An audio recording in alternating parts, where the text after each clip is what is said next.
দীর্ঘদিন যাবৎ নারীদেরকে নিয়ে প্রত্যেকটা থানাতে আমি সপ্তাহে একদিন করে বসবো এবং প্রত্যেকটা থানাতে নির্দিষ্ট সকাল 10টা থেকে বিকাল 5টা পর্যন্ত আমি বসবো, এলাকার সমস্যার কথা শুনবো এবং মাননীয় প্রধানমন্ত্রীকে অবহিত করে ওই সমস্যার সমাধানের ব্যবস্থা করবো।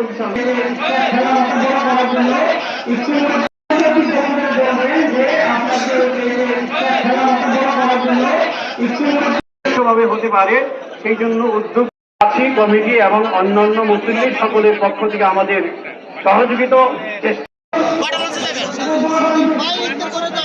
আমি তো